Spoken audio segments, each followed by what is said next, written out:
পেটে ক্ষুধা লেগেছে তোমার? আমি সকাল থেকে আপেল খেয়ে আছি। ক্ষুধা লেগেছে খুব। দাঁড়াও, আমি আপেল নিয়ে আসছি তোমার জন্য। দিগন্ত তুর্যের রুমে চলে গেল। পালানোর জন্য এটাই উত্তম সুযোগ। জিদনি আর কিছু না ভেবে রুম থেকে বেরিয়ে পড়ল। দিগন্ত রুমে এসে দেখে জিদনি নেই। খানিকটা চমকে যায় দিগন্ত। বারান্দায়, ওয়াশরুমে, পুরো বাড়ি তন্ন তন্ন করে খুঁজলো। রীতিমতো ঘামতে শুরু করে দিগন্ত। মামা কি পালিয়ে গেছে? মামা তাহলে আমায় আস্ত রাখবে না? ভয়ে হাত পা কাঁপতে শুরু করে দিগন্তের। মামি মামি বলে ডাকছে, তাও কোনো সাড়া নেই। মামা কি এত সেলফিশ, এভাবে পালিয়ে যাবে? তুর্য ঘুমাচ্ছে। তুর্যকে এসব বলার সাহস পাচ্ছে না দিগন্ত। 1 ঘন্টা হয়ে গেল জিদনিকে খুঁজে পাওয়া গেল না।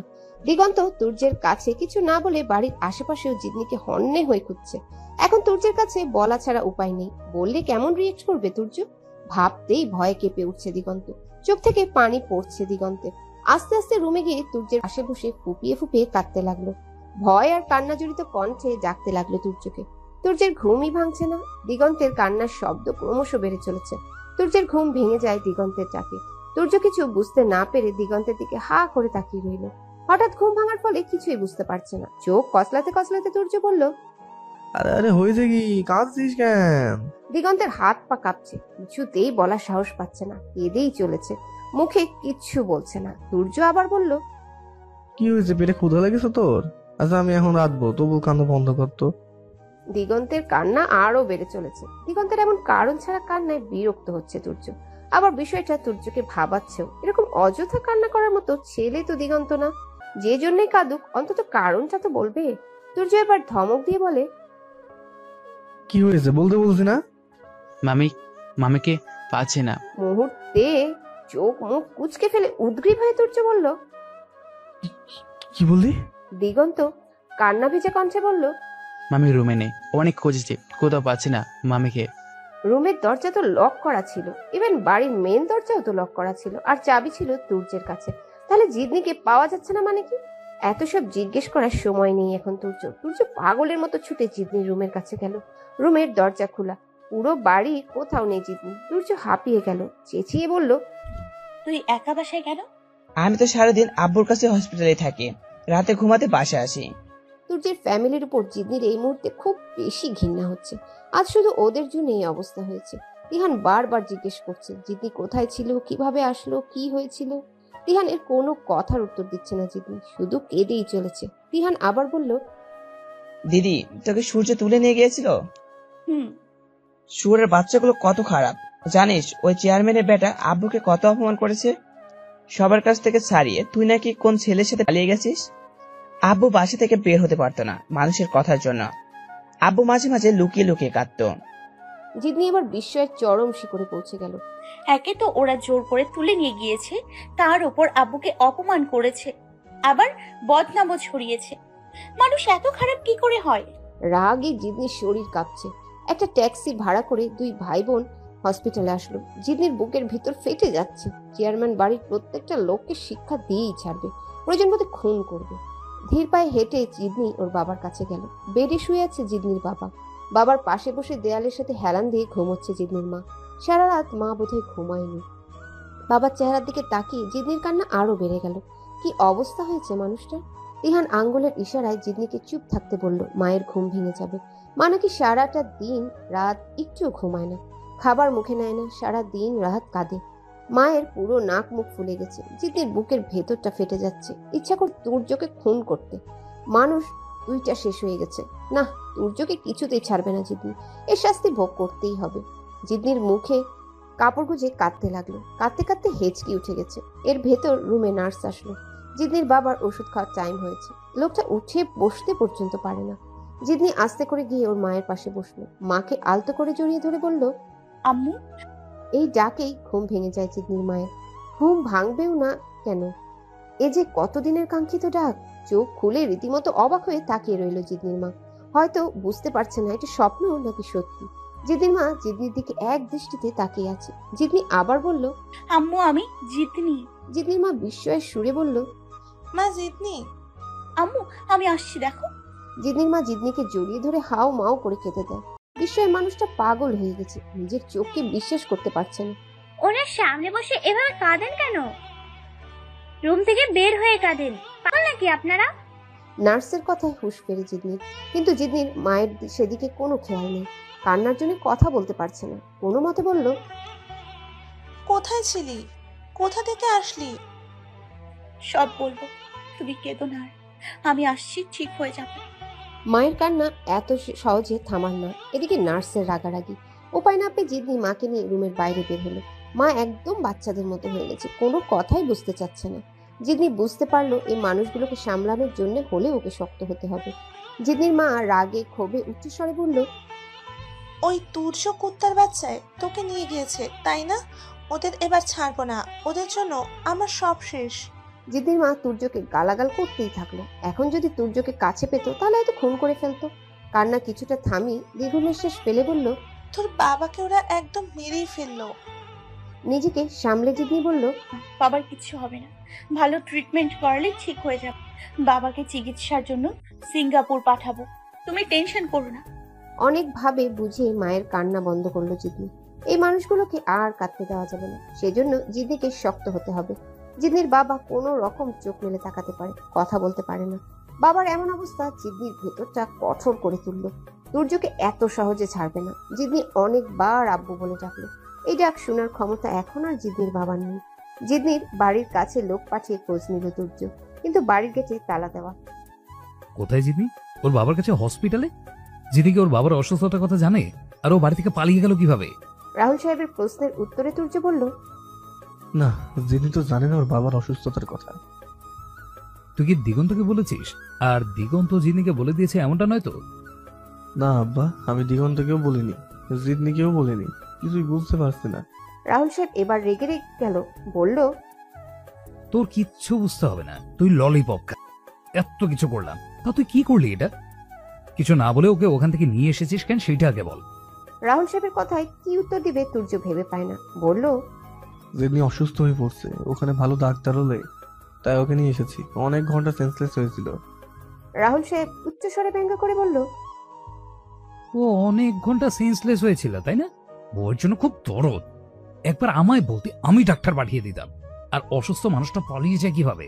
অসুস্থ না ছাই, সবই বিচ্ছুমের পালিয়ে যাওয়ার প্ল্যান ছিল। রাহুল সাহেবের কথাগুলো একদম ফেলে দেওয়ার মতো নয়। আসলেই তো, জিদনি যদি অসুস্থ থাকতো তাহলে পালিয়ে গেল কেমন? নাকি ধর্ষণের কথা মিথ্যা বলছে? না, এটা মিথ্যা হয় কি করে? তুর্যের মাথায় কিছুই খেলছে না, কি হচ্ছে এসব? রাহুল সাহেব বলল, জিদনি এখন জেনে গেছে আমাদের কারণেই ওর বাবার এই অবস্থা। ও আর এই বাড়িতে আসবে? রাহুল সাহেবের কথাগুলো ফেলে দেওয়ার মতো না। রাহুল সাহেব তাচ্ছিল্যের হাসি হেসে বলল, আমাদের বংশের যোগ্য না, তুই ফেল মারলি। দাঁত কিরমির করে বলল, সব তোমার নাতির জন্য হয়েছে। রাহুল সাহেব আতকে উঠে বলে, কি? কার জন্য হয়েছে?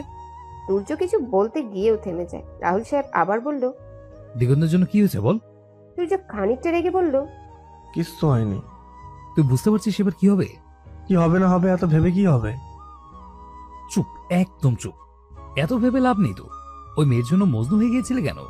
রান্নাঘরে বসে বাপ ছেলে চিল্লাপাল্লা শুনে বেরিয়ে আসে শম্পা বেগম। পুরো বাসা মাথা তুলেছে। কিসের জন্য এত চেঁচামেচি তার শম্পা বেগমের অজানা নয়। এখন চেঁচামেচি করলে কি সব ঠিক হয়ে যাবে নাকি? কি ব্যাপার, চেঁচাছো কেন তোমরা? এখন তুর্যের ভালো তুর্য বুঝুক। আমি বলছি না ওই মেয়ে বাপের মতো সহজে লাইনে আসার না। আটকি আর কয়দিন? রাহুল সাহেব শম্পা বেগমকে ধমকিয়ে বলল, তোমার এই মুখ পড়া কথার জন্যই আজ এই অবস্থা। কি কি কি? আমার মুখ পোড়া? তুর্য শোন, তোর বাবা আমায় কি বলে, আগে আমার মুখ ছিল চাঁদের মতো, আর এখন পোড়া, তাই না? আচ্ছা আচ্ছা, কাল আমি চলে যাব। আমার পোড়া মুখ আর তোমায় দেখতে হবে না। ছেলের সাথে নিজে একটা চাঁদের মতো মেয়ে বিয়ে করে নাও। এক নাগারে কথাগুলো বলেই কেটে দিলেন শম্পা বেগম। রাহুল সাহেব এই টেনশনের ভিতরেও মিটমিটিয়ে হাসছে।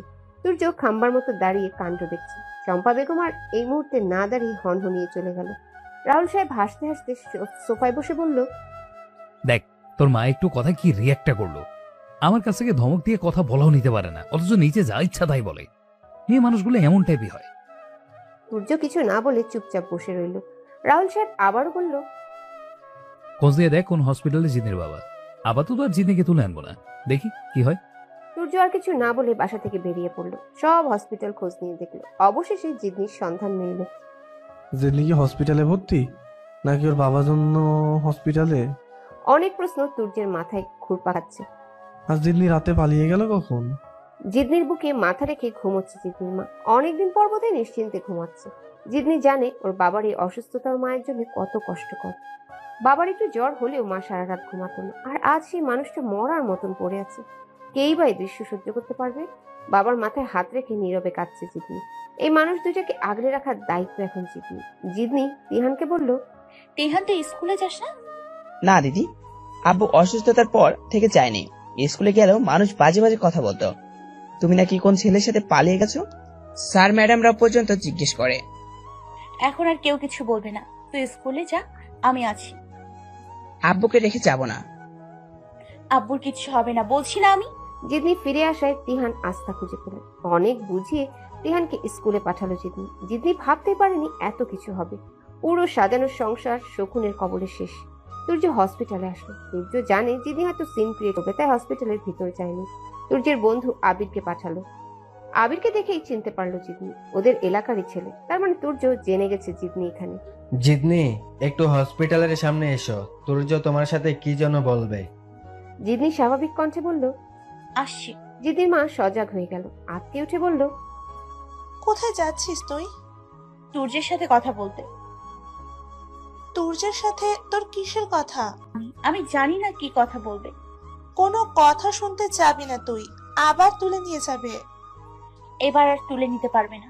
জিদনির মা রেগে নিয়ে বলল, যে ছেলের জন্য আমাদের পুরো ফ্যামিলি শেষ, তোর চোখের সামনে লাশ পড়ে আছে, সেই ছেলের সাথে তোর কথা, তাই না? প্রেমে পড়ে গেছিস ওই ইতরের বাচ্চার। মা, আমি কথা শুনতে যাচ্ছি, প্রেম আলাপ করতে যাচ্ছি না। অনেকক্ষণ ধরে দাঁড়িয়ে রইল তুর্য। জিদনি আসার কোনো নামগন্ধই নেই। জিদনি কি আসবে না নাকি? অপেক্ষা করার আজ যে কষ্টের বোধহয় দ্বিতীয় আর নেই। কি বলবেন বলেন। জিদনির কথায় পিছনে ফিরে তাকায় তুর্য। তুর্যের মুখ খুশিতে চিকচিক করে ওঠে। তুর্য দম নিয়ে বলল, আমি জানি তোমার বাবার অসুস্থতার জন্য তুমি আমাদের দায়ী করবা। তোমার সাথে ঘটে যাওয়া ওই ঘটনার জন্য আমি কিন্তু দায়ী না, বিশ্বাস করো জিদনি। তুর্যের কথা শেষ না হতে তুর্যের গালের উপর বসিয়ে কয়েকটা চড় মারে জিদনি। তুর্য হা করে তাকিয়ে আছে। জিদনি চিৎকার করে বলল, আমার বাবার কিছু হলে মার্ডার কেস দিব তোদের নামে, নয়তো নিজের হাতে তোকে আর তোর ইতর বাপকে খুন করব। কুত্তা, তোরা কুত্তা, তোর বাপটা চরম কুত্তা। চারিপাশে সবাই জিদনির দিকে তাকিয়ে আছে। জিদনি তুর্যের শার্টের কলার ধরে বলল, তোর ওই নাটকবাজ বাপ সবার কাছে বলছে আমি নাকি কোন ছেলের সাথে পালিয়ে গেছি। তোদের অস্কার দেওয়া উচিত। এমন নাটক করিস কিভাবে? হ্যাঁ, এবার আর তুলে নিতে পারবি না, থানায় জানিয়ে রেখেছি। অপহরণের মামলা দিব, রেডি থাক, ডিভোর্স পেপার পেয়ে যাবি। ফের যদি আমার ত্রিসীমানায় দেখি, পায়ের জুতো দিয়ে দিব। জিদনির বলা শেষ কথাটা বুকে তীরের মতো বিঁধল তুর্যের। জুতা দিয়ে দিবে? তুর্যের চোখ গড়িয়ে জল পড়তে থাকলো। এত ইমোশনাল তুর্য আগে ছিল না। এত অপমান তুর্য নিতে পারছে না। মায়ের শিখানো কথাগুলো তুর্যকে বলে নীরবে 2 ফোঁটা চোখের জল ফেললো জিদনি। কেন জানি তুর্যের সাথে খারাপ ব্যবহার করে কষ্ট পাচ্ছে, আবার বাবার মুখের দিকে তাকিয়ে ভাবছে না ঠিকই করেছে। জিদনির আঘাতের পরিবর্তে তুর্য যদি ওকে আঘাত করতো তাহলে হয়তো অনুশোচনায় ভুগতো না, কিন্তু তুর্যের চুপ থাকা, চোখের পানি ফেলা মেনে নিতে পারছে না জিদনি। ধর্ষণের কথা জেনেও যে মানুষটা কত ভরসা দিয়েছে, ভালোবাসার যত্ন দিয়েছে, সে মানুষটার সাথে না, ভাবতেই পারছে না জিদনি। অন্যদিকে ফ্যামিলির মানুষগুলোর কথা ভাবলে তুর্যকে খুব বেশি দোষী মনে হয়। এত দোটানায় ভুগছে কেন? চোখের জল ফেলছে হসপিটালের বারান্দায় বসে। বাসায় গিয়ে চুপচাপ রুমে শুয়ে আছে তুর্য।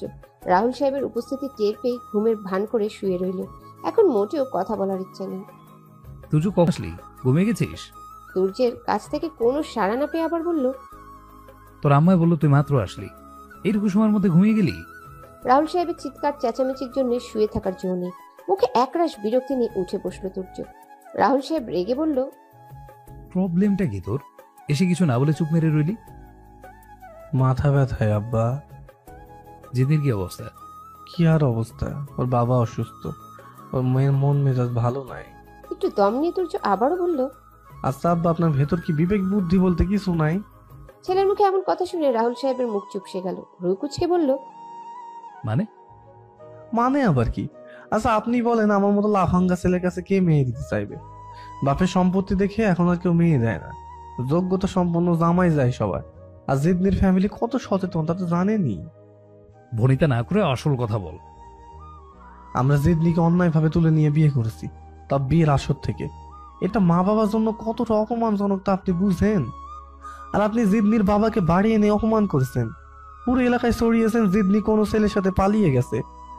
আমি আপনি বললাম জিদনির বাবার কেসটা যেন সহজে মিটমাট হয়ে যায় সেই ব্যবস্থা করতে, আপনি উল্টে তার বিপক্ষে উস্কানি দিলেন। লোকটা এখন মৃত্যুর সাথে লড়াই করে।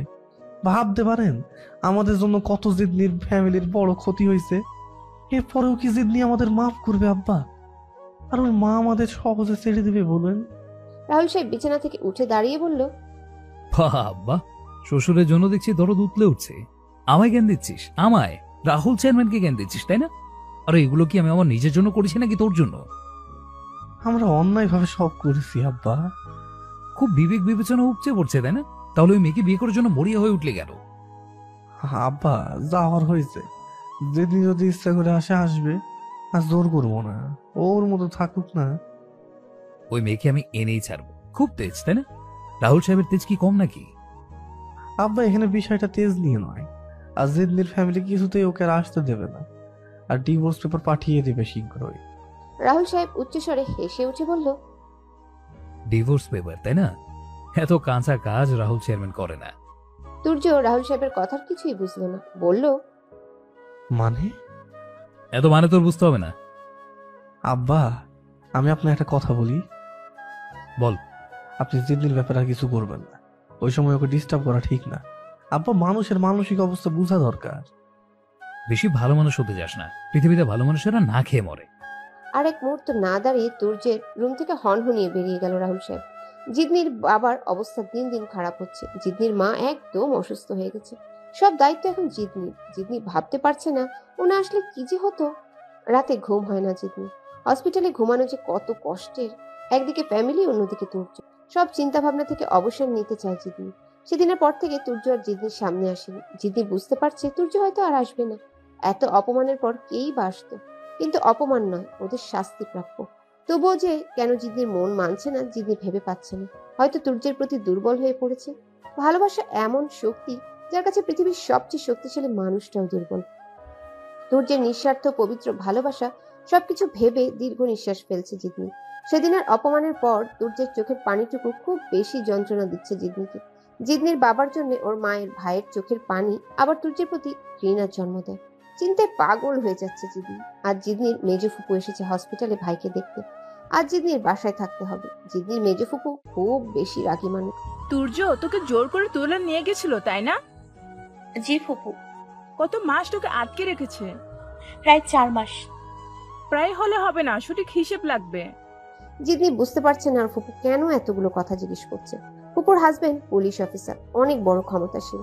তবে কি তুর্যের নামে মামলা বসাবে? জিদনির বুকের ভেতরটা মোচড় দিয়ে উঠল। জিদনির ফুপু দীর্ঘ নিঃশ্বাস ফেলে বলল, তোর বাবা ছোটবেলা থেকে বেশি বুঝে, অন্যায় মানবে না সে। আরে এত টাকা 2-4 লাখ দিয়ে মামলা মিটিয়ে দিত। আর রাহুল চেয়ারম্যান কি এমন হয়ে গেছে?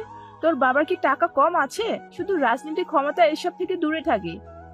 এই তো তুই তো জানিস তোর ফুপার কত ক্ষমতা। একটা বার যদি আমাদের কাছে বলতো তাহলে আজ এই অবস্থা হতো। সে কারো কাছে বলেনি। জি ফুপু। ওই ছেলের ভালোবাসায় ফেসে গেছিস নাকি? মামলা দিলে মাঝ পথে যদি তুই ওই ছেলের সাথে চলে যাস তাহলে তো মান সম্মানও শেষ, আর কিছু হবেও না। এমন ঘটনা অহরহর। বাপ মা ছেলের নামে মামলা করে আর মেয়ে পরে ছেলের সাথে পালিয়ে যায়। না ফুপু। কি না? ভালো করে কথা বল।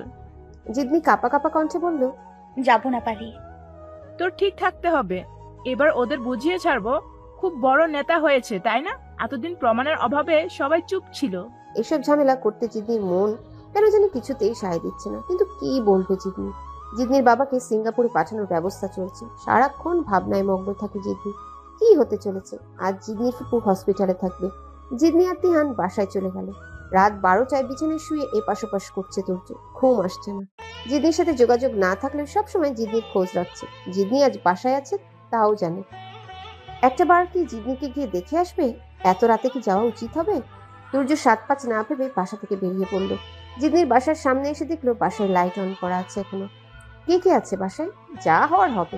কি আর হবে, মারি দিবে। তবুও তুর্য যাক, এত কষ্ট সহ্য হচ্ছে না। মার খেয়ে যদি জিদনিকে দেখা যায় তবে তাই ভালো। তুর্য বাথরুমের পাইপ বেয়ে বারান্দায় উঠলো। জিদনির রুমটা তুর্যের চেনা আছে, অনেকবার বাহির থেকে দেখেছে। তুর্য দেখলো অন্য সব রুম খালি, পা টিপে টিপে জিদনির রুমের কাছে গেল। জানালা দিয়ে দেখলো তিহান ঘুমোচ্ছে, আর জিদনি নিজের চুল ছিঁড়ছে আর মুখে কাপড় গুজে কাচ্ছে। রাগ হলে জিদনি চুল ছিঁড়ে তুর্য তা জানে। জিদনির কান্না দেখে মনে হচ্ছে না ওর বাবার জন্য কাঁদছে। মানুষ যখন শরীরে ব্যথা পেয়ে কাঁদে, সে কান্নার ধরনও ভিন্ন। জিদনির কান্না দেখে মনে হচ্ছে ওর বুকের ভেতর জমানো কোনো কষ্টে কাঁদছে। তুর্য আস্তে করে কাঁপা কাঁপা কণ্ঠে বলল, জিদনি। চমকে উঠলো জিদনি। তুর্যের ভয়েস? তুর্য? কোথায় তুর্য? নাকি অচেতন মনের কল্পনা, নাকি হ্যালুসিনেশন প্রভাব? তুর্য আবারও বলল, জিদনি। জিদনি এবার জানালার দিকে তাকিয়ে দেখলো বারান্দায় দাঁড়ানো তুর্য। জিদনি দৌড়ে জানালার কাছে গেল, হতভম্ব হয়ে বলল, আপনি এখানে এত রাতে? ভয় পেও না, তোমায় তুলে নিতে আসিনি। এই পাগলি, কাঁদছো কেন তুমি? আরে যান, তিহান সজাগ হয়ে যাবে। বাসায় গেস্ট রুমে ফুপা, প্লিজ আপনি যান। তুর্য হেসে বলল, কেউ দেখলে কি আমায় মারবে? মারুক।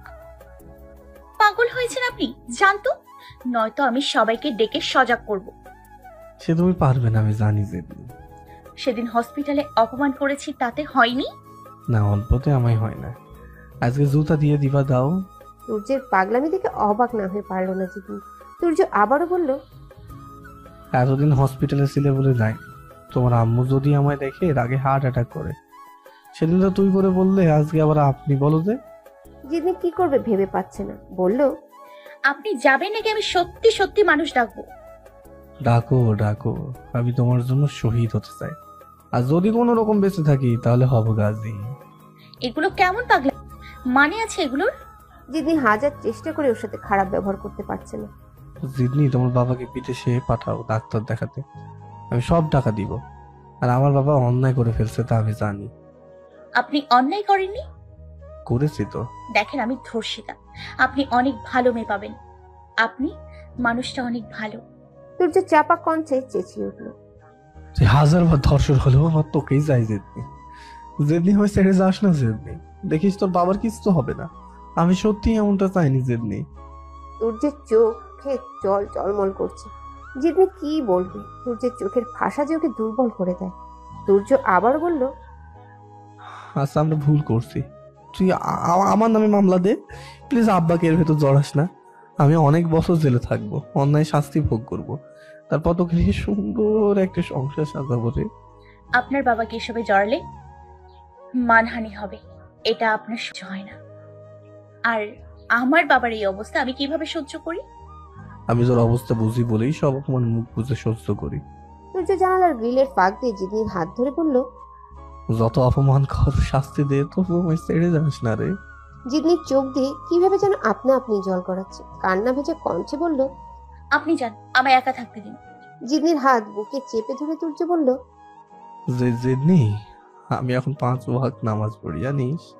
তোর বাবার জন্য দোয়া করি, কিচ্ছু হবে না দেখিস। তোকে আল্লাহর কাছে চাই। হাত ছাড়ুন, যান এখান থেকে। যাবো না। তোকে বল ফ্যামিলির চাপে পড়ে আমায় ছেড়ে দিবি না। আমি জানি তোর উপর অনেক দায়িত্ব। তুই চাইলেও ফ্যামিলির জন্য আমার সাথে যেতে পারবি না। জিদনি তুর্যের কাছ থেকে হাত ছাড়িয়ে নিয়ে বলল, ফ্যামিলির চাপটা আমি নিজে থেকেই আপনার কাছে যাব না। ঘৃণা করি আপনাকে। আমার বাবার এই অবস্থার জন্য আপনি দায়ী, আমার ফ্যামিলির এই অবস্থার জন্য আপনিই দায়ী।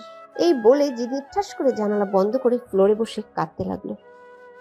রাতে বাসায় ফিরে আর ঘুমাতে পারেনি তুর্য। জিদনিও সারা রাত নির্ঘুম ছিল। কি করবে, কি করা উচিত ভেবেই পাচ্ছে না জিদনি। তুর্যের জন্য বড্ড মায়া হচ্ছে। মায়াটা কি ভালোবাসা বুঝতে পারছে না জিদনি। সকালে হসপিটালে গেল জিদনি। রাতে নাকি জিদনির বাবা অনেকবার অস্পষ্ট সুরে জিদনির নাম ধরে ডেকেছে। বাবার মুখের দিকে তাকালে তুর্যের প্রতি জিদ হয়, আবার তুর্য সামনে আসলে সব জিদ উবে যায়। এমন কেন হচ্ছে বুঝতেই পারছে না জিদনি।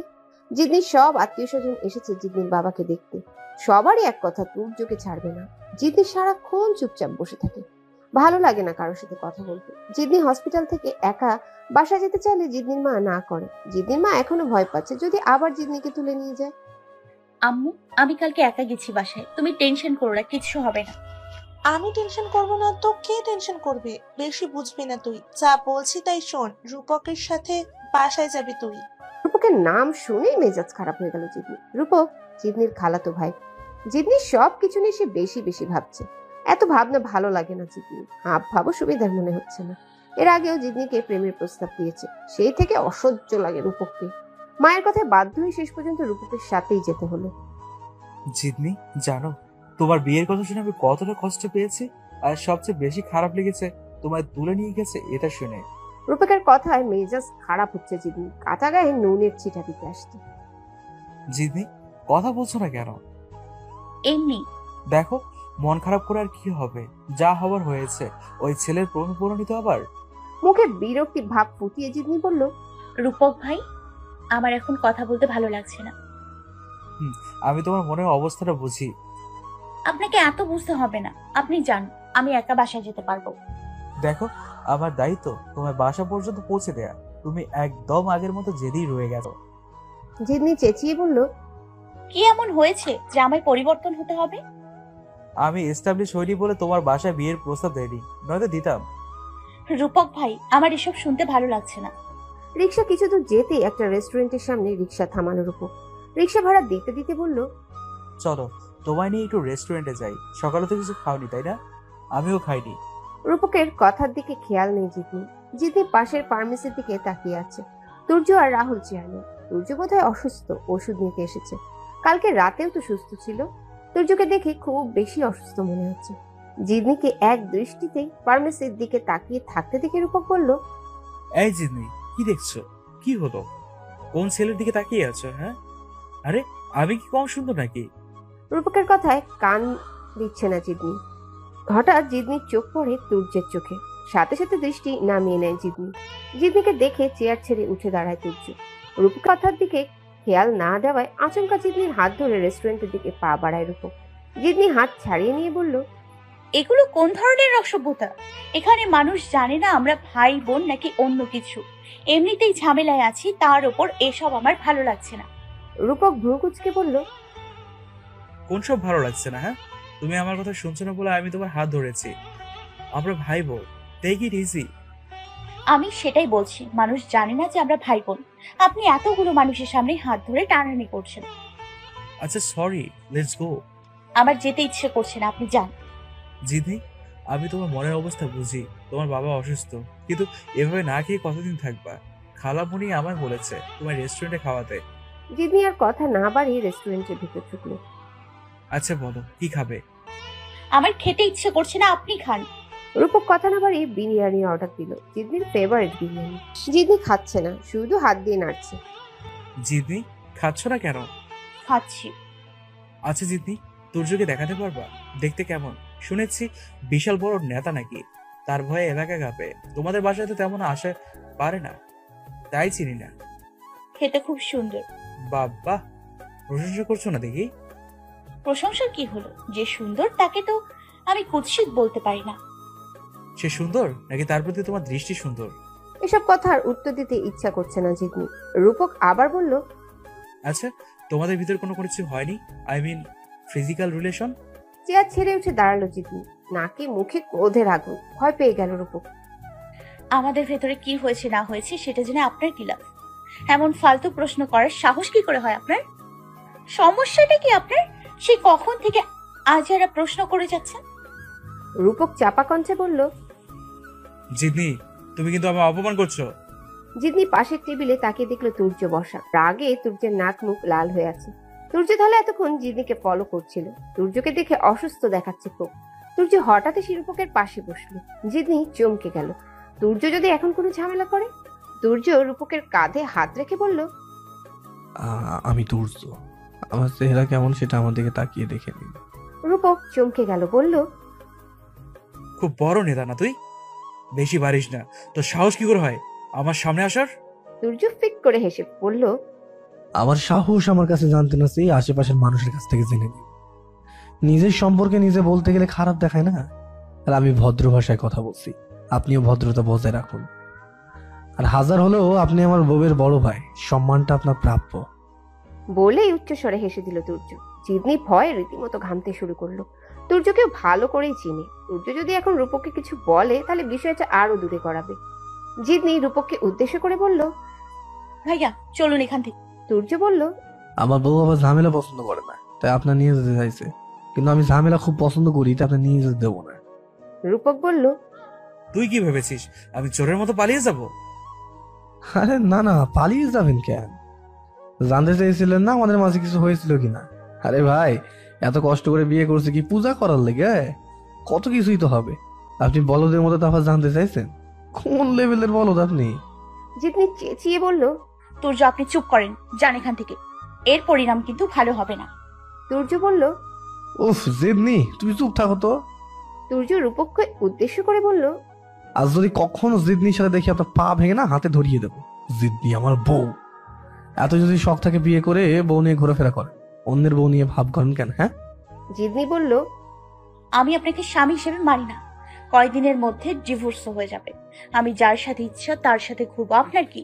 রূপক এবার সাই পেয়ে বলল, যাকে বউ বউ করে বেড়াস, শুনলি তো বউয়ের কথা, এবার বুঝলি তো তুই কোন লেভেলে বলত? তুর্য রাগে কাঁপছে, রাগ চেপে বলল, এখন আমি আপনাকে কিছু বলবো না, কারণ আপনার কিছু বলা মানে আমার শ্বশুরের সাথে ঝামেলা করা, যেটা আমি চাচ্ছি না। তবে ভবিষ্যতে কিছু বলবো না তা কিন্তু নয়, মেরে লাশ কচুরিপানার ভেতর ফেলে দেবো। জিদনি তুর্যের কলার ধরে বলল, চাস কি তুই? আমায় মুক্তি দে, মুক্তি দে। এত সাহস কি করে হয় তোর? যদি আমার সাহস সম্পর্কে নতুন করে আর কি জানবা বলো? তোমার ভাইকে বোঝাও। আর যদি কখনো তোমার সাথে ওকে দেখি, ডাইরেক্ট ওপরে পাঠিয়ে দেবো, কোনো প্রমাণ রাখবো না। রূপক বলল। সেটা সময় বলে দেবে কে বাঁচবে আর কে মরবে। তুর্য হেসে বলল, জিদনি, তোর ফ্যামিলি আমার অপহরণের মামলার ভয় দেখায়। ভিকটিমকে ফিরে পাওয়ার পর মামলা, এই কি হবে আমার? হ্যাঁ, 6 মাসের জেল। বলে উচ্চস্বরে হেসে রেস্টুরেন্ট থেকে বেরিয়ে গেল তুর্য। জিদনির বাবাকে দেখতে হসপিটালে গেল রাহুল সাহেব, শম্পা বেগম আর তুর্য। হসপিটালে আসার প্ল্যানটা রাহুল সাহেবের। সে এখন আর ঝামেলায় জড়াতে চাচ্ছে না, মীমাংসার মাধ্যমে জিদনিকে নিতে চাচ্ছে। রাহুল সাহেব এমন চিন্তা যদি আগে করতো তাহলে হয়তো এত ঝামেলা হতো না।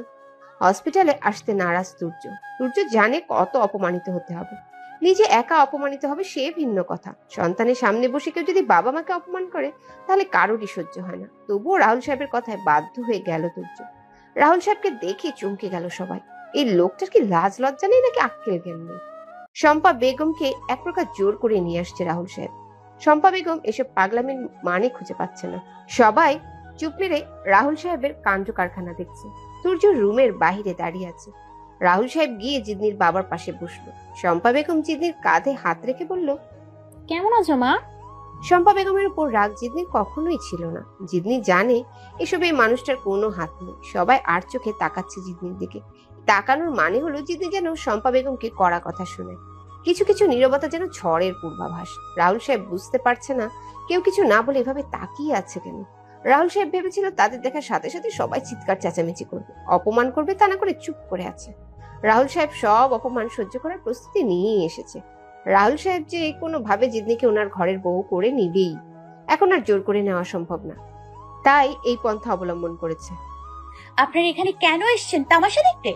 মানুষের তো সামান্য লাজ লজ্জা থাকে, আপনাদের কি তাও নেই? আর কি চান আপনারা? দয়া করে এবার নাটক বন্ধ করেন। ভালোই ভালোই বের হয়ে যান এখান থেকে।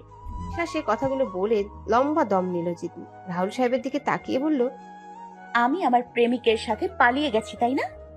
আপনি আমার বাবাকে যেখানে সেখানে অপমান করেছেন। এখনো আপনার নাটক শেষ হয়নি? নাটক করতে করতে হসপিটাল অব্দি এসেছেন। মানুষ যখন বেশি বাড়ে তার পরিণাম কিন্তু ভালো হয় না। রুমের ভেতরে এসে তুর্য বলল, জিদনি, আস্তে কথা বলো। আমার আব্বা তোমার আব্বার কাছে 27 বার বিয়ের প্রস্তাব নিয়ে গেছে। আমার জন্য কত নত হয়ে তোমাদের কাছে। তোমার আব্বা কি কম অপমান করছে? এখন অপমানের চ্যাপ্টার বাদ দাও। জিদনির আত্মীয় স্বজন এক একজন এক এক কথা বলে অপমান করছে রাহুল সাহেব, শুধু গায়ে হাত রাখা বাদ রেখেছে। সব অপমান হজম করে হাসি মুখে জবাব দিচ্ছে রাহুল সাহেব। জিদনির মা তুর্যের শার্টের কলার ধরে বলল, বেরিয়ে যা এখান থেকে, বিহায়াত দল। তুর্য কারো কথায় কান্না দিয়ে জিদনির দিকে তাকাচ্ছে বারবার। জিদনির ভাব ভঙ্গিমা দেখছে। রূপক যথারীতি তুর্যের গায়ে হাত তুলতে চাইলে জিদনির ফুপু বাধা দেয়। এখন এসবের সময় না, আরো অনেক সময় আছে। তুর্য কি এতটাই খারাপ সবাই মিলে এভাবে অপমান করছে, গায়ে হাত তুলতে চাচ্ছে? জিদনির কি একটু খারাপ লাগে না? জিদনি সবার সাথে সায় দিচ্ছে। জোর করে বিয়ে করুক আর যেভাবে বিয়ে করুক, ভালোবাসাই তো কমতি রাখেনি। তবে রূপকের অবস্থা তুর্য খারাপ করে ছাড়বে। তুর্য সাহেবকে বলল, আব্বা এখন চলেন। জিদনি এখন আর কিছু বলছে না, চুপ করে আছে। এরকম ঝামেলার মুখোমুখি হতে চায়নি। জিদনি জানে তুর্যকে মন থেকে খুব বেশি ভালোবাসে, কিন্তু ভালোবাসার জন্য ভুল পথ বেছে নিয়েছে, অন্যায় করেছে। রাহুল সাহেব আর কোনো কথা না বলে বেরিয়ে গেল। শম্পা বেগমের মুখ চুপসে গেছে। হসপিটালের বাইরে নেমে শম্পা বেগম বলল, বলছিলাম না এখানে আসার দরকার নেই, শুনলে না তো আমার কথা। রাহুল সাহেব বলল, আহা শম্পা, রিল্যাক্স। দরকার ছিল কি ছিল না সেটা সময় বলে দেবে। তোমার বাবা তো আমায় কম অপমান করেনি, তাই বলে কি আমি তোমায় ছেড়ে গেছি? জিদনি স্বইচ্ছায় আমার বাড়ির বউ হয়ে আসবে, এটাই আমার টার্গেট। টার্গেট মিস করা আমি পছন্দ করি না, তার জন্য যতই অপমান সহ্য করতে হোক। আর আমার মান পাহাড় সমান, সেখান থেকে এক মুঠো নিয়ে অপমান করলে কি হয় বলো? পাহাড়ের উচ্চতা বুঝো তুমি? এসব কথায় রাহুল সাহেবের কিচ্ছু এসে যায় না, মাথা ঠান্ডা রেখে গেম খেলতে হয়। বাবা মায়ের এমন অপমান গায়ে লেগেছে তুর্যের। কিন্তু বাবার সাথে যা হয়েছে তা একটা অ্যাক্সিডেন্ট, তার জন্য তো পুরোপুরি দায়ী আমরা না। সে যদি মেয়ে স্বইচ্ছায় দিত তাহলে এমন হতো না। ভাবতেই তুর্যের মেজাজ খারাপ হয়ে যাচ্ছে। আর রূপককে জানে মেরে ফেলার প্ল্যান করছে। জানে না মারলেও এমন অবস্থা করবে যেন সারা জীবন মনে থাকে। বিশেষ করে মায়ের জন্য বেশি কষ্ট লাগছে তুর্যের। এই প্রথম কেউ শম্পা বেগমকে অপমান করলো। সবকিছুর জন্য নিজেকে দোষী মনে হচ্ছে তুর্যের। আজ শুধু তুর্যের জন্যই এতটা অপমান সহ্য করলো। এই শেষটা তুর্য দেখে ছাড়বে। আর জিদনির খুব পাখা গজিয়েছে, মনের ক্ষোভে হাসছে তুর্য। তুর্যের এই হাসিটা খুব ভয়ঙ্কর। অপমানিত হওয়ার প্রস্তুতি নিয়েই হসপিটালে গিয়েছে রাহুল সাহেব, তাই বিষয়টা তাকে খুব বেশি ভাবাচ্ছে না। কিন্তু তুর্যের শরীর জ্বলে যাচ্ছে, বিশেষ করে রূপকের আচরণ। জিদনি তুর্যের স্ত্রী, রূপকের জিদনির প্রতি মায়া দেখতে দেখতে মাথা খারাপ হয়ে যাচ্ছে তুর্যের। তুর্য যে ক্ষেপে আছে তা ভালো করেই বুঝতে পারছে রাহুল সাহেব। ভাবনার জগৎ থেকে বেরিয়ে তুর্য বলল, আব্বা বল। ডিভোর্সের ব্যবস্থা করো, যত শীঘ্রই পারো। চমকে উঠলো রাহুল সাহেব। কি বলছিস এসব? মাথা ঠিক আছে তোর? আই এম ফুললি ওকে। তুই চাইলেও এখন ডিভোর্স সম্ভব না, কারণ বিয়ে হওয়ার সময় শর্ত ছিল যে বিয়ের 5 বছর পর ছাড়া ডিভোর্স সম্ভব না, যদি কেউ ডিভোর্স দিতে চায় আর কি। সেখানে তোরা জিদনির উভয়ের সিগনেচার ছিল, জিদনিকে জোর করে সিগনেচার দেওয়ানো হয়েছিল, আর তুই তো স্বইচ্ছায় দিয়েছিস। তুর্য একটু ভেবে বলল, উফ, বিষয়টা ভুলেই গেছি। রাহুল সাহেব বলল, হঠাৎ ডিভোর্সের কথা ভাবছিস যে? জোর করে ভালোবাসা সম্ভব না, তুমি সেটাকে সম্ভব করছো। দাদু সম্ভব করছে, তার মানে এই না সবার ক্ষেত্রে এটা সম্ভব হবে। আর আমার প্রেক্ষাপটটা এখন সম্পূর্ণ ভিন্ন, কারণ জিদনির বাবার অসুস্থতার জন্য আমাদের দায়ী করা হচ্ছে। আর তোমরা জোর করে বিয়ে করেছো, কিন্তু বিয়ের আসর থেকে এনে বিয়ে করোনি। ফ্যামিলির এইসব দিক চিন্তা করে জিদনি আমায় আর মেনে নেবে না। তো আমি আর বিপদ বাড়াতে চাচ্ছি না। ভালোবাসা পাওয়ার জন্য সর্বোচ্চ চেষ্টা করছি, কিন্তু এইবার আমার কপাল খারাপ, নসিবে নেই। এইভাবে সব ভুলে যাবো। উচ্চস্বরে হেসে উঠলো রাহুল সাহেব। তুর্য হাসির মানে খুঁজে পাচ্ছে না। আব্বা হাসছেন কেন? হাসির মতো কি বললাম? একটু নড়ে চড়ে বসে রাহুল সাহেব বলল, আমায় কখনো কোনো কিছুতে ফেল মারতে দেখেছিস? কাপুরুষের মতো মাঝপথে এসে হাল ছেড়ে দিতে যাচ্ছিস। বাপের বেটা হয়ে থাকলে ওই মেয়েকে ঘরে এনে দেখা। জেনে জিদনির বাবা মা তোকে দেখে জামাই জামাই বলে খুশিতে 8খানা দিয়ে যাবে, সেই দিনই তো আমাদের সার্থকতা। জিদনি যেদিন স্বইচ্ছায় ভালোবাসার টানে সব বাধা অতিক্রম করে তোর কাছে চলে আসবে, সেদিনই আমরা সাকসেস হব। এত কষ্ট এইভাবে বৃথা যেতে পারে না। আজকে আমায় আর তোর মাকে যারা অপমান করছে তারা যেন আবার আমাদের সম্মান দেয়, সেই ব্যবস্থা কর। আমি জানি তোর মা কত কষ্ট পেয়েছে, কিন্তু তুই কষ্ট পাবি বলে কিচ্ছু বলছে না। রাহুল সাহেব তো যুক্তিসঙ্গত কথা বলেছে। অনেকক্ষণ ভেবে তুর্য বলল, তাহলে তাই হবে, ওদের শেষটা দেখেই ছাড়বো। এই তো রাহুল চেয়ারম্যানের যোগ্য ছেলের মতো কথা। রাতে খাবার শেষে রুমে গেল তুর্য। জিদনি তোগুলো পিক আছে একটা একটা করে খুঁটিয়ে খুঁটিয়ে দেখছে। এত অবহেলার পরও জিদনিকে কখনো ভুলতে পারেনি তুর্য। ভালোবাসা বোধ হয় এমনই হয়, অবহেলা করলে মায়া আরো গভীর হয়, মানুষটাকে পাওয়ার ইচ্ছেটা আরো তীব্র হয়। এবার আর জোর করে না, জিদনি স্বইচ্ছায় তুর্যর কাছে আসবে। জিদনির মন জয় করেই জিদনিকে আনবে। দিগন্তকে মিস করছে তুর্য, মিস করছে জিদনির সাথে থাকা দিনগুলো। ভালোবাসুক আর না বাসুক, জিদনি সারাদিন চোখের সামনে ছিল, সেটাই শান্তি। দিনগুলো ভালোই ছিল, কিন্তু তাড়াতাড়ি ফুরিয়ে গেল। ভাবতেই মেজাজ খারাপ হচ্ছে তুর্যের। এত দ্রুত শেষ হলো কেন দিনগুলো? বিছানার উপরে থাকা কোলবালিশটা ফ্লোরে ছুঁড়ে মারলো তুর্য। বউ থাকতেও বিছানায় কোলবালিশ? বিয়ের কত মাস হয়ে গেল, তাও ব্যাচেলার লাইফ লিড করতে হয়। এখন সেদিনের মতো জিদনির বাসায় গেলে কেমন হয়? মন্দ হয় না ব্যাপারটা। তুর্য জিদনির বাসার উদ্দেশ্যে রওনা হলো। ধরা খাইলে মার নিশ্চিত, তাও তুর্য জানে। হাতি খাদায় পড়লে টিকটিকিতেও লাথি মারে। তুর্যের কাছে এখন ব্যাপারটা সেই রকমই। ভালোবাসতে গিয়ে চরম ছ্যাঁকা ছিটছে। জিতনির বাসার সামনে গিয়ে দেখলো আজকে লাইট অফ, পুরো বাড়ি অন্ধকার। আবারও বাথরুমের পাইপ বেয়ে বারান্দায় উঠলো। বাসা ভরা মানুষ। জিতনির বাবাকে সব রিলেটিভসরা দেখতে এসেছে। তুর্য মোবাইলের টর্চ অন করে আস্তে আস্তে জিতনির রুমের দিকে গেল। জানালা বন্ধ। এখন কি হবে? তুর্য রুমের দরজার কাছে গিয়ে দেখলো দরজা খোলা, জানালা বন্ধ, অথচ দরজা খোলা। কি আজব মাইরি। তুর্য সাহস জুগিয়ে জিতনির রুমে ঢুকলো। রুমে জিতনি একা। এর আগের বার যখন আসছিল তখন তিহান ছিল। তুর্য দেখলো জিতনি ঘুমাচ্ছে। কতদিন পর ঘুমন্ত মুখটা দেখার সুযোগ হচ্ছে। জিতনির মুখে লেপ্টে থাকা চুলগুলো সরিয়ে দিল। কপালে অনেকগুলো চুমু খেলো। এখন আর কোনো ভয় কাজ করছে না। তুর্য যদি এখন জিতনির পাশে শুয়ে থাকে, সকালে উঠে তুর্যকে দেখে জিতনি কি রিয়েক্ট করবে ভাবতেই হাসি পাচ্ছে তুর্যের। জিতনির ঠোঁটে চুমুক খেতেই হকচকে উঠে বসলো জিতনি। ভয়ার্থ কণ্ঠে বলল, কে কে? তুর্য জিতনির মুখ চেপে ধরে বলল, চেঁচিও না, আমি তুর্য। জিতনি আটকে উঠে বলল, সূর্য? হ্যাঁ আমি। জিতনি স্বপ্ন দেখছে কিনা বুঝতে পারছে না। কাপা কাপা কণ্ঠে বলল, আপনি এখানে? আপনি এখানে কেন? উঠে লাইট অন করে তুর্য বলল, প্লিজ চেঁচিও না, ধরা খেলে আমার অবস্থা খারাপ করে ছাড়বে। জিতনি চিৎকার করে বলল, আপনি যাবেন নাকি আমি সবাইকে ডাকবো? যাবো না আমি, আর তুমিও কাউকে ডাকবে না। জিতনির চিৎকার আরো বাড়তে থাকলো। সূর্য জিতনিকে জড়িয়ে ধরে মুখ চেপে ধরে বলল, এত চিৎকার করা কি হলো? আমি তোমার হাজবেন্ড, তোমার কাছে আসতেই পারি। চাপা কণ্ঠে জিতনি বলল, সত্যি আমি সবাইকে ডাকবো। সূর্য হঠাৎ হাঁটু ঘেঁষে ফ্লোরে বসে জিতনির পা জড়িয়ে ধরে বলল, প্লিজ জিতনি, একবার ভালোবাসো না আমায়, কথা দিচ্ছি, রানীর মতো করে রাখবো। জিতনি, আমায় ছেড়ে যেও না।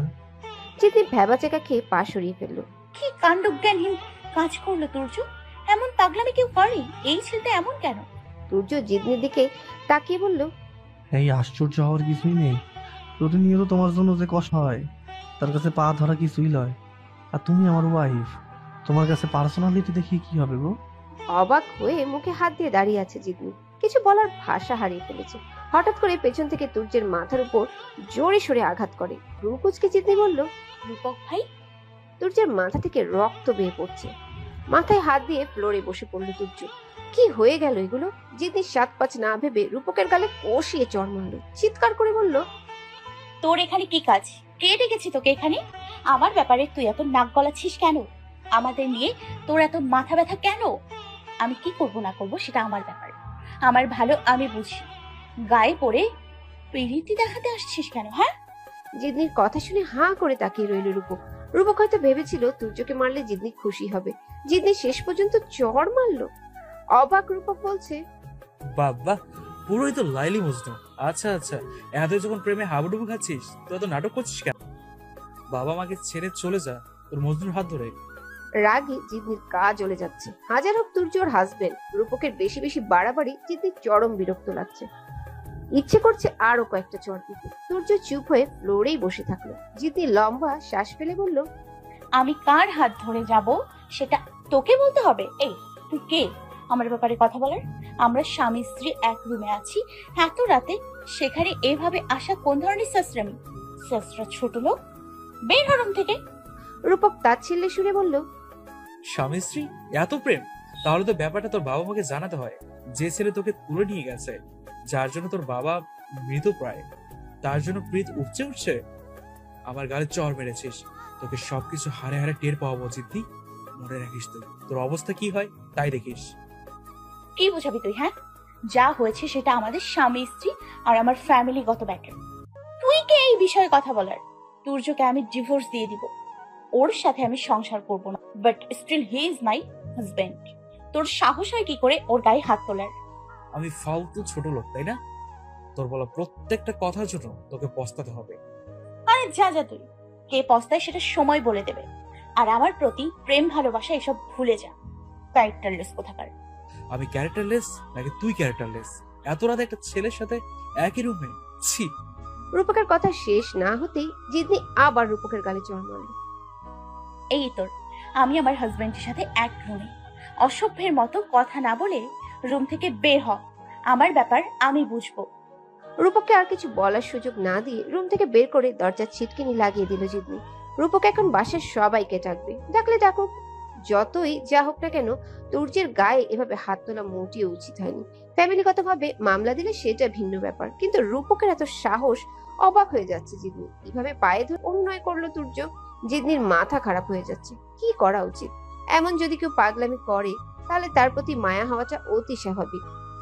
হাজার হোক মানুষের মন, তাও আবার মেয়ে মানুষের মন অল্পতেই গলে যায়। এতদিনের তুর্যের এত পাগলামির পরও জিদনির যতটা না মায়া হয়েছে, আজ পা ধরার পর কেমন অদ্ভুত মায়া হচ্ছে। নিজের মনটাকে বুঝতে পারছে না জিদনি। জিদনি গিয়ে ফ্লোরে বসে তুর্যের কাছে বসে চিন্তিত গলায় বলল, এই আপনি ঠিক আছেন তো? আমি আপনাকে মারতে বলিনি। রূপ নিজে থেকে এসব করেছে। তুর্য কোনো কথা বলছে না, মাথা নিচে নুয়ে আছে। জিদনি এবার সত্যি সত্যি ভয় পেয়ে গেল। ভয়ার্ত কণ্ঠে বলল, কথা বলেন না কেন? এত রাত্রে কেন এখানে আসছেন? তুর্য এবার ফ্লোরে পড়ে গেল। জিদনি হতভম্ব হয়ে গেল। তুর্য সেন্সলেস হয়ে গেল নাকি মারা গেল? জিদনি কেঁদেই ফেলল। এমন পরিস্থিতির ফেস জিদনি আর কখনো করেনি। জিদনি তুর্যের হাত ধরে বলল, তুর্য আপনি উঠছেন না কেন? প্লিজ উঠুন, আমি ওকে মারতে বলিনি। জিদনির বুকের মাঝে মোচড় দিয়ে উঠলো। পাগলের মতো হন্তদন্ত হয়ে কাঁদতে লাগলো। মনে মনে শুধু আল্লাহকে ডাকছে যেন তুর্যের কিছু না হয়, তাহলে নিজেকে ক্ষমা করতে পারবে না। যাই হোক না কেন, তুর্যের মৃত্যুর কামনা করেনি। আর তুর্য যথেষ্ট ভালো, জিদনি সেটা অনেক আগেই বুঝতে পেরেছে। ভালোবাসা পাওয়ার জন্য অন্যায় করেছে, তাই বলে মানুষটা এভাবে শেষ হয়ে যাবে? দিশেহারা হয়ে জিদনি তুর্যকে জড়িয়ে ধরে বলল, আমি এমনটা চাইনি। তুর্য আচমকা জিদনিকে জড়িয়ে ধরে বলল, আমি জানি তুমি এমনটা চাওনি। আমার কিছু হলে যে তুমি বিধবা হয়ে যাবে। আমার বউ কি কখনো এমনটা চাইতে পারে?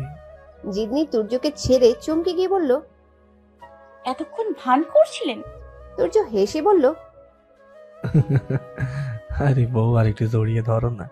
তোমার রূপক ভাইকে বলে হয়ে যেন মাঝে মাঝে আমার মাথা পাঠিয়ে দেয়, আর তুমি আমাকে জড়িয়ে ধরো। জিদনি রেগে গিয়ে বলল, ফজলামির লিমিট আছে। কে বলেছে আপনাকে এত রাতে এখানে আসতে? আপনি ঠিক আছেন? তুমি পাশে থাকলে আমি ঠিক থাকি। একটু ব্যথা পেয়েছি আর এই 2-1 ফোঁটা রক্ত ঝরেছে, তাতে আর কি হয়। আমি ইচ্ছা করে ফ্লোরে বসে পড়ছিলাম। আমি চাইলে ওকে মেরে হাড় ভেঙে দিতে পারতাম, কিন্তু আমি জানি আমি ওকে পাল্টা আঘাত করলে তুমি আমার হয়ে কথা বলতে না, আর ঝামেলাও বাড়তো। আমি এই বিষয়ে আর ঝামেলা বাড়াতে চাচ্ছি না। তাই ভান করে দেখলাম তুমি আমার হয়ে কি বল। বাহ, আমার বউ তো পুরাই ভিলেনের মতো 2টা থাপ্পড়ও মারলো। আমার হয়ে কথা কি বললো, কলিজায় ঠান্ডা পড়ছে। এত প্যারা সহ্য হচ্ছে না জিদনি। কি যে একটা অবস্থা, সবকিছুতেই নিরুপায় হয়ে যাচ্ছে। জিদনির কাছ থেকে কোনো উত্তর না পেয়ে তুর্য বলল, আচ্ছা, রূপক তো তখন বাড়ির সবাইকে নিয়ে এখানে আসার কথা, আসলো না কেন? চমকে গেল জিদনি।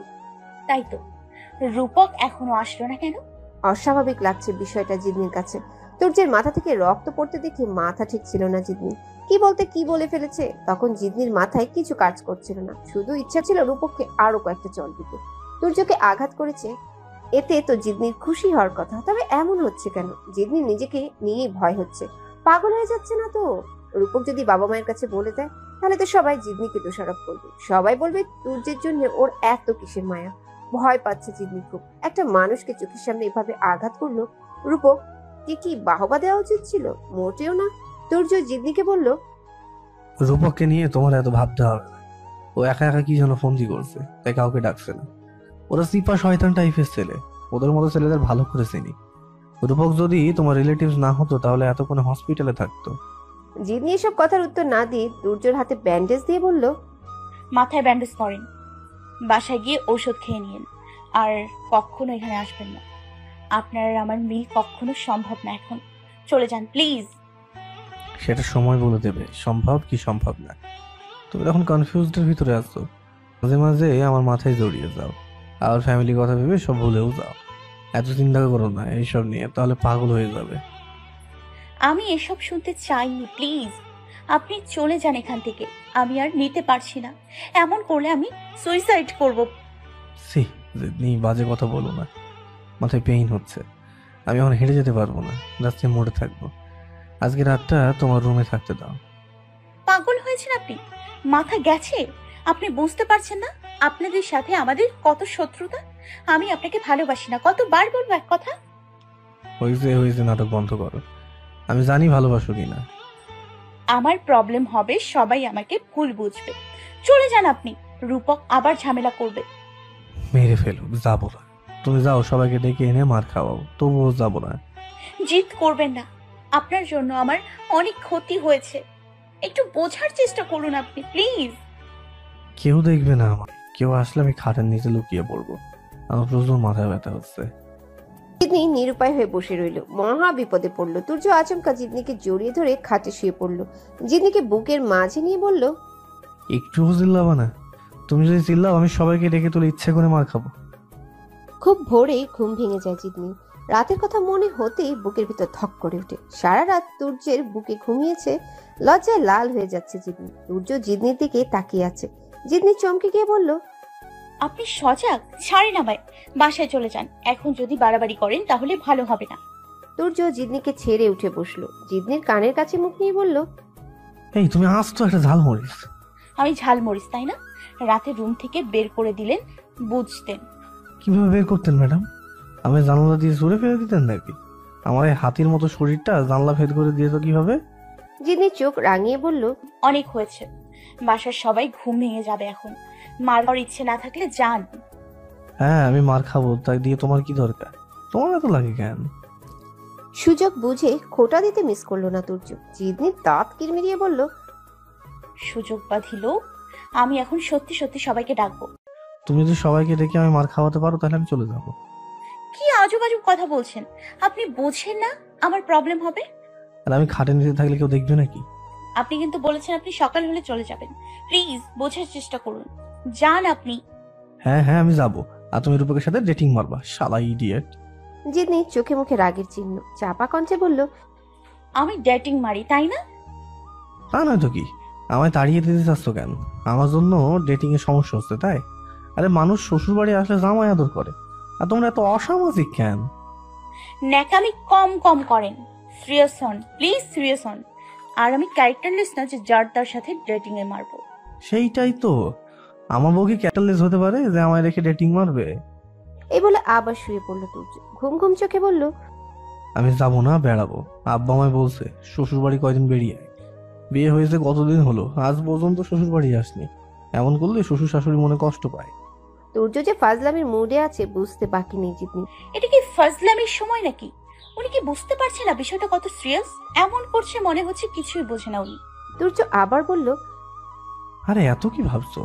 রাতে মাথা ব্যথা করেনি, কিন্তু এখন প্রচুর ব্যথা করছে। এখন আমি যেতে পারবো না, ঘুমাবো। Don't disturb me Mrs Turya. কেউ যদি এসে আমায় মারেও তাহলেও আমায় ডাকবা না। জিদনি কিছু না বলে চিন্তিত মুখে বসে রইল। এ কেমন পাগলামি? জিদনি এবার সিরিয়াস কণ্ঠে বলল, আপনি যদি এখান থেকে না যান তাহলে আমি সুইসাইড করব। তুর্য শোয়া থেকে লাফিয়ে উঠে বসে বলল। জিদনি ভ্যাবাচাকা খেয়ে বলল, ছেলে মেয়ে মানে? ছেলে মেয়ের মানে নেই, ডটার অ্যান্ড সান মানে ছেলে মেয়ে। ইয়া কি করছেন আপনি? লাস্ট বারের মতো বলছি, যাবেন নাকি সবাইকে ডাকবো? তোমার তো সেই কখন থেকে বলছি সবাইকে ডাকো ডাকো, তুমি ডাকছোই তো না। সবাইকে ডাকো, বলো আমার জন্য নাস্তা নিয়ে আসতে, আমার ক্ষুধা লাগছে। জিদনি রাগে ফুঁসছে, চোখ বড় বড় করে তুর্যের দিকে তাকিয়ে আছে। তুর্য আবার বলল, তোমরা এত আনসোশাল কেন গো? আমি যখন আব্বার সাথে আব্বা শ্বশুর বাড়ি যায়, আই মিন আমার নানা বাড়ি যায়, তখন আমাদের নাস্তা দিতে দেরি হলো আব্বাকে খুব সকাল সকাল অনেক আইটেমের নাস্তা খাওয়াতো, ইভেন এখনো। জিদনি এবার কেঁদে ফেলল, বলল, আমার বিপদে ফেলতে চান তাই তো? আচ্ছা থাকেন আপনি, যা ইচ্ছা করেন। তুর্য এবার আদুরে কণ্ঠে বলল, এই প্লিজ কেঁদো না। আমি জানি আমার ছাড়া তোমার থাকতে কষ্ট হয়, কিন্তু এতদিন শ্বশুরবাড়ি থাকাটা তো খারাপ দেখায়, তাই আমি চলে যাচ্ছি। আচ্ছা বেশ, আমি আরো 2 দিন থাকবো, কেঁদো না প্লিজ। তুর্যের উল্টাপাল্টা কথা শুনতে শুনতে মাথা খারাপ হয়ে যাচ্ছে জিদনি। টেবিল থেকে গ্লাস ফ্লোরে ছুঁড়ে বলল, আপনি যাবেন নাকি আমি রুমের সবকিছু ভেঙে ফেলবো? এমন করছেন কেন বুঝতে পারেন না? বিপদ বাড়বে এমন করলে। তুর্য এবার সিরিয়াস হয়ে বলল, আচ্ছা আচ্ছা আমি চলে যাবো, কিন্তু একটা শর্ত আছে। কি শর্ত? এইটা পাপি দাও না, তাহলে চলে যাবো। সারাটা তো কিছুই দিল না। বলেই জিহবায় কামড় দিল তুর্য। তুর্যের এমন ব্রেকলেস কথা বিব্রতকর পরিস্থিতিতে ফেলে দিল জিদনিকে। তুর্য আবার বলল, কি দিবা না? ওকে প্রবলেম নেই, আমি যাবো না। লিমিট ক্রস করে ফেলছেন। ভালোই ভালোই যান এখান থেকে, নয়তো আমি। নয়তো তুমি কি? আরে তুমি আমার ওয়াইফ, একটা চাইছি, এতে আবার লিমিট ক্রস করার কি আছে? আপনি যাবেন কি না? শর্ত পূরণ না হলে আমি যাবো না, বলছি না। জিদনির ছোট ফুপুর গলার আওয়াজ শোনা যাচ্ছে। চমকে গেল জিদনি, ভয়ার্ত কণ্ঠে বলল, সবাই বোধহয় সজাগ হয়ে গেছে, প্লিজ যান। যাবো না। কি চান আপনি বলুন? আপনি এমন কেন? আমি এমনই, কি কি চেয়েছি বলিনি? ও সব সম্ভব না, আপনি যান, পায়ে ধরি। কই পায়ে ধরেছো? পায়ে ধরতে হবে না, তোমার স্থান আমার বুকে। এই বলে উচ্চস্বরে হেসে উঠল তুর্য। বলল, বাংলা সিনেমার একটা ডায়লগ দিছি তাই না? আচ্ছা, আমি সবাইকে ডেকে আনছি। তুর্য জিদনির হাত ধরে বলল, আরে কোথায় যাচ্ছ? আমি থাকতে তুমি কষ্ট করে ডাকতে যাবে কেন? আমি যাচ্ছি। তুর্য দরজা পর্যন্ত যেতেই বাধা দিল জিদনি। বলল, করছেনটা কি? সবাই আপনাকে মেরে লাশ বানিয়ে দেবে। তুমি তো সেইটাই চাও, তাই তো ইয়ে দিচ্ছ না। আমি কিচ্ছু চাই না, আপনি চলে যান। বললাম তো যাবো। আরে একটা পাপ্পি দিবা, জাস্ট 1 মিনিটের ব্যাপার। লজ্জায় মরে যেতে ইচ্ছা করছে জিদনি। কেমন একটা ব্যাপার, পারবে না জিদনি এটা। রূপকের গলার শব্দ পেয়ে জিদনি কলিজা শুকিয়ে গেল। বলল, রূপক যদি এসে আপনাকে এখন রুমে দেখে তাহলে কি করবে বলতে পারেন? যা করার করুক, দিবা না তুমি? আচ্ছা আমি ঘুমাচ্ছি। জিদনি এক জগ পানি এনে তুর্যের গায়ে ঢেলে দিল। বিছানা ভিজে গেছে। তুর্য হেসে বলল, যাও আরো পানি নিয়ে আসো, গোসল দিতে হবে না আর কষ্ট করে। জিদনি লাজ লজ্জার মাথা খেয়ে বলল, কোথায় পাপ্পি দিব? তুর্য চোখ বড় বড় করে বলল, আল্লাহ, এগুলো আমি কি শুনছি? ঠোঁটে দাও না, থাক কপালেই দাও। জিদনি ঠোঁট কাঁপছে। তুর্য মিটি মিটি হাসছে। জিদনি তুর্যের কপালে আলতো করে চুমু খেয়ে লজ্জায় কেঁদেই ফেলল। তুর্য বলল, কাঁদার কি হলো? আচ্ছা আমি এখন যাচ্ছি, তবে বাথরুমে পাইপ বেয়ে যেতে পারবো না, কারণ মাথা ব্যথা করছে। তুমি একটু যে দেখো তো সবাই যার যার রুমে আছে কিনা। জিদনি কোনো কথা না বলেই রুমের বাইরে গিয়ে দেখল সবাই যার যার রুমে, কিন্তু সজাগ। অনেকক্ষণ বসে ভালো করে পর্যবেক্ষণ করে রুমে এসে বলল, সবাই রুমের বাইরে, আপনাকে রুমের পাইপ বেয়ে নামতে হবে। ইচ্ছে করে মিথ্যে কথা বলল জিদনি। সামনের দরজা দিয়ে বের হওয়ার রিস্ক, কারণ এ কোথা থেকে দেখে ফেলবে। তুর্য জিদনির মাথায় হাত দিয়ে বলল, ঠিক মতো খাওয়া দাওয়া করো, শুকিয়ে গিয়েছো কিন্তু। আর রূপকের সাথে একদমই কথা বলবো না, ছেলেটা সুবিধা না। অনেক জ্বালালাম তোমায়, অভিশাপ দিও না। আমি আবার আসবো, তোমায় না দেখে থাকতে পারি না। বারান্দায় এসো মাঝে মাঝে। তুর্য বেরিয়ে গেল। জিদনি এক দৃষ্টিতে তাকিয়ে আছে। লম্বা একটা নিঃশ্বাস ফেলে রুমে এসে বসলো জিদনি। উফ, হাফ ছেড়ে বাঁচলো। কি করা উচিত মাথায় খেলছে না জিদনি। তুর্যের পাগলামিতে শেষ হয়ে যাচ্ছে। জিদনির হঠাৎ চোখ পড়লো টেবিলের দিকে। একটা কাগজে কি যেন লেখা, আর কাগজটার উপর কলম। অনেকদিন ধরে টেবিলে বসা হয় না, লিখলো কে? জিদনির কৌতূহল হলো কাগজটা দেখার জন্য। জিদনি খাট থেকে উঠে গিয়ে কাগজটা হাতে নিল। চিঠি। জিদনি ভ্রুকুচকে কাগজটা পড়তে লাগলো। ঝালমরিচ, আমি জানি তুমি রুমে এসে বলবা সবাই রুমের বাইরে, কারণ তুমি আমায় কোনো রিস্কে ফেলতে চাও না। আমায় নিয়ে খুব ভাবো। ভাবনাটা কি ভালোবাসা না? সারা রাত পেতনির মতো আমার বুকে নিশ্চিন্তে ঘুমালা, একটু আনইজিও ফিল হয়নি? হ্যাঁ, আমায় এত জোরে জড়িয়ে ধরে ঘুমিয়েছো, বিশ্বাস করো আমার দম নিতে কষ্ট হচ্ছিল। কি চুপচাপ শান্ত ভাব ঘুমালা, তখন মনে হয়েছে তুমি ঝালমরিচ না, একদম রসগোল্লা। আমি কিন্তু সারা রাত একটুও ঘুমাইনি, তোমার দিকে তাকিয়েছিলাম। একদম ঘুমন্ত পড়ি তুমি। অনেক কিছু লিখতে ইচ্ছে করছে, কিন্তু সময় নেই, কারণ তুমি রুমে আসছো। ইতি, তোমার ব্যাচেলার হাজব্যান্ড। চিঠি পড়ে আপনা আপনি হাসলো জিদনি। হ্যান্ডরাইটিংটা চমৎকার। পরক্ষণে কি ভেবে যেন চিঠিটা ফ্লোরে ফেলে দিল। এভাবে মায়ার জড়ানো আদৌ কি ঠিক? পরিবারের কথা তো ভাবতে হবে। বাবা এখন অনেকটাই সুস্থ। এসব কিছু ভাবতে গেলেই পাগল হয়ে যায় জিদনি। এত সব ভাবনা চিন্তা নিতে পারছে না। আচ্ছা যাই হোক, যা রেখে দিলে দোষ কি? জিদনি আবার ফ্লোর থেকে চিঠিটা তুলে বইয়ের ভিতর রেখে দিল। তুর্য চলে যাবার 5 মিনিট পরেই জিদনির রুমে আসলো রূপক। জিদনি লম্বা একটা নিঃশ্বাস ফেললো। রূপক এসেই জিদনির পাশে খাটে বসলো। রূপকের হাব ভাব ভালো লাগছে না জিদনির কাছে। রূপক কিছুক্ষণ বসে থেকে বলল, তুর্য চলে গেছে? জিদনি প্রশ্নটা এড়িয়ে গেল। বলল, রাতের বিহেভিয়ার জন্য আমি সরি, কিন্তু তুর্যের গায়ে হাত তোলা মোটেও উচিত হয়নি আমার। আমি বিয়ে মেনে নিইনি, কিন্তু আমি তো তার ওয়াইফ। সে আমার কাছে আসতে পারে। এই ব্যাপারে আপনি ইন্টারফেয়ার করার কে? আচ্ছা জিতি, এত নাটক তুই কেন করিস বলতো? তোর তুর্যকে ভালো লাগে, কিন্তু তুই তুর্যের কাছ থেকে আসলি কেন? এত সব প্রশ্নের উত্তর আমি দিতে বাধ্য নই, বিশেষ করে আপনাকে। ওই ছেলের সামনে বসে তুই আমার গায়ে হাত তুললি। তুই কি ভেবেছিস ব্যাপারটা এত সহজে শেষ হয়ে যাবে? তোকে আমি বিয়ে করেই ছাড়বো। রূপকের শেষ কথা শুনে হতভম্ব হয়ে গেল জিদনি। এই প্রশ্নের প্রত্যুত্তরে কি বলা উচিত জিদনি বুঝতে পারছে না। তুর্যের সাথে ডিভোর্স হোক আর যাই হোক, তাই বলে কি রূপককে বিয়ে করবে? অসম্ভব। জিদনি রাগটা বুঝতে না দিয়ে স্বাভাবিক কণ্ঠে বলল, আর কিছু বলবেন? না বললে বেরিয়ে যান এখান থেকে, আমার ডিস্টার্ব হচ্ছে। সবে তো বলা শুরু করলাম, এত তারা কিসের? হসপিটালে যাব। তা তো আমিও যাব, কিন্তু তোমার আর হসপিটালে কি কি হবে বলো? তুমি কি তোমার বাবা মায়ের কথা বিন্দুমাত্র ভাবো? জিতনি মুখে এক রাশ বিরক্তি নিয়ে বলল, আপনার সাথে কথা বলতে অসহ্য লাগে আমার। আচ্ছা জিতি, কালকে রাতের ঘটনা যদি তোমার বাবা মায়ের কাছে বলি? চমকে গেল জিতনি, নিজেকে সামলে বলল, এদিকে আসেন। রূপক একটার পর একটা কথা বলেই যাচ্ছে। জিতনি কোনো উত্তর দিচ্ছে না। জিতনির ইচ্ছা করছে রাতের মতো গালের উপর আরো কয়েকটা চড় দিতে। জিতনি রূপকের চোখ ফাঁকি দিয়ে হসপিটালে চলে গেল। জিতনিকে সারা বাড়ি তন্ন তন্ন করে খুঁজলো রূপক, না পেয়ে রূপক হসপিটালে রওনা হলো। রূপককে এত অসহ্য কেন লাগে তাই বুঝতে পারছে না জিতনি, দেখলেই শরীরটা জ্বলে যায়। ট্যাক্সিতে বসে আছে জিতনি, জ্যামে আটকে আছে ট্যাক্সি। হঠাৎ দেখলো তুর্য দাঁড়িয়ে আছে, আশেপাশে মানুষের জট। আবার কার সাথে মারামারি করলো তুর্য। রাগে তুর্যের চেহারা লাল হয়ে আছে। জিতনির মনের ভিতর ছটফট করতে লাগলো, একটু গিয়ে দেখবে তুর্য মারামারি করে, এ আর নতুন কি? দ্বিধাদ্বন্দ্বে ভুগছে জিতনি। জিতনি দ্বিধাদ্বন্দ্বে উপেক্ষা করে সেখানে গেল। জিতনিকে দেখে শার্টের কলার ঠিক করে ইনোসেন্ট ভাব নিয়ে দাঁড়ালো তুর্য। জিতনি কাছে যেতেই বলল, ম্যাডাম, আপনি এইখানে? আপনার আগমনে ধন্য এই ভূমি। আশেপাশের লোকগুলো ড্যাব ড্যাব করে তুর্য আর জিতনির দিকে তাকিয়ে আছে, মনে হচ্ছে সিনেমা চলছে। জিতনি কথা না বাড়িয়ে শুধু বলল। তুর্য জিতনির পেছনে পেছনে গেল। কৌতূহলী লোক